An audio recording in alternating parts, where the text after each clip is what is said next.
Imagine spending 10 years as one of the most recognized faces in the world. Every room you walk into changes when you arrive. Every restaurant seats you immediately. Every stranger knows your name before you say a word. Your phone never stops. Your schedule never empties. The world is constantly, loudly, unmistakably telling you that you matter.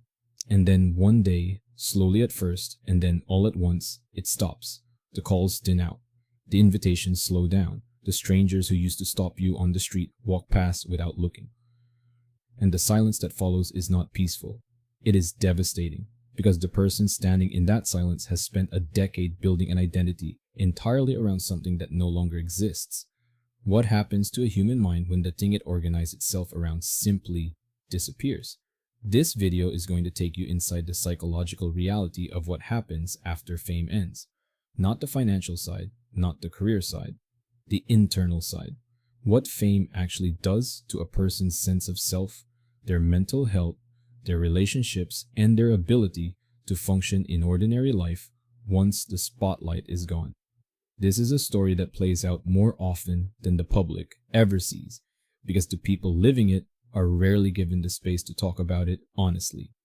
By the end of this video, you will understand why the end of fame is one of the most psychologically disorienting experiences a human being can go through, and why so many people who lived through it say it was harder than anything they faced on the way up. Stay until the final section, because that is where we get into what recovery actually looks like and why so few people find it quickly. To understand what happens after fame ends, you first have to understand what fame does to the brain while it is happening. Fame is, at its neurological core, a sustained dopamine experience. Every positive reaction from the public, every sold-out show, every viral moment, every recognition from a stranger triggers the same reward pathways in the brain that are activated by any other pleasurable stimulus. And like any stimulus that activates those pathways repeatedly, the brain adapts, it recalibrates. It begins to require that level of stimulation to feel normal. Ordinary life, ordinary interactions, ordinary levels of recognition start to feel insufficient. Not because the famous person is arrogant or ungrateful, because their brain has genuinely adjusted its baseline. This is the same mechanism that underlies addiction, not in a metaphorical sense. In a clinical, neurological sense, the brain becomes dependent on a level of external validation that ordinary life cannot sustain. And when fame ends and that stimulation is removed, the withdrawal is real. It is physical, it is emotional, and it is almost never discussed in those terms because the culture does not have much sympathy for people grieving the loss of something most people never had. Here is where the psychological damage becomes most acute. Fame does not just provide stimulation, it provides identity. For most people who experience significant public recognition, their sense of who they are becomes inseparable from their public role.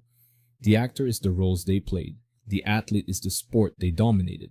The musician is the music the world celebrated. These are not just careers. They are the answer to the question, who are you? And when the career ends, the question does not go away.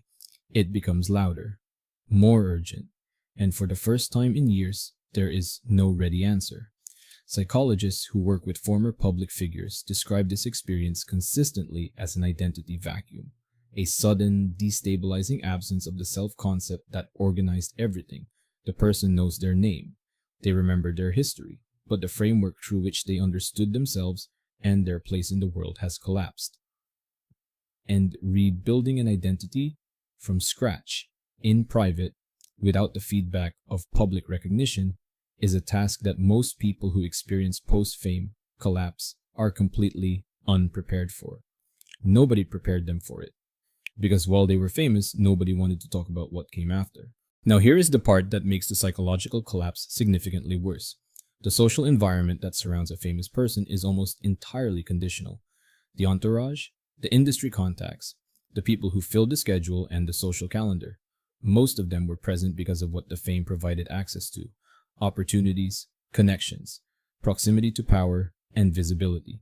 When the fame fades, that entire social ecosystem dissolves with it. The phone calls stop, the invitations disappear. The people who seemed like close friends reveal themselves through their absence to have been associates of the platform rather than friends of the person. This is one of the most reported and most painful experiences of post-fame life. Not the loss of the fame itself, but the simultaneous loss of almost every relationship that formed around it. The person is left not just without a public identity, but without a social structure. Alone in a way that is qualitatively different from ordinary loneliness, because it arrives after years of never being alone, and because it is accompanied by the knowledge of exactly what used to fill that space. And that knowledge makes the silence unbearable in a way that is very difficult to explain to someone who has never experienced it. This is where the psychological collapse begins to manifest in visible and often destructive ways.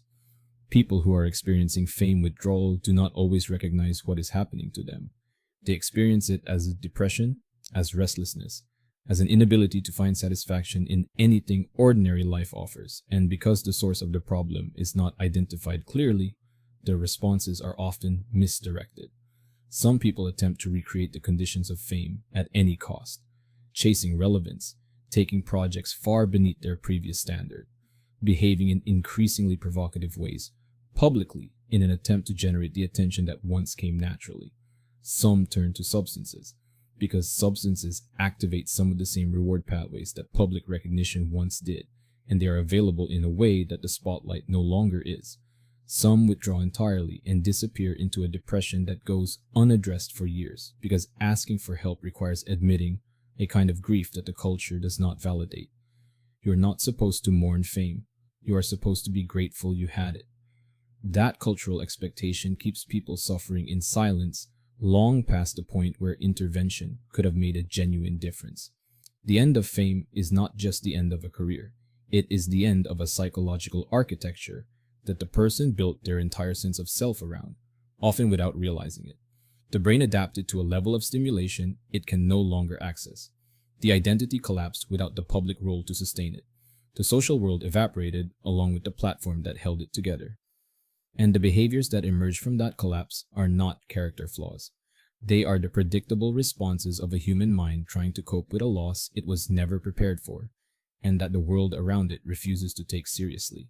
Recovery from post-fame collapse is possible, but it requires something that fame actively discourages: the willingness to build an identity that is entirely internal, a sense of self that does not depend on how many people are watching, a life that finds meaning in depth rather than scale.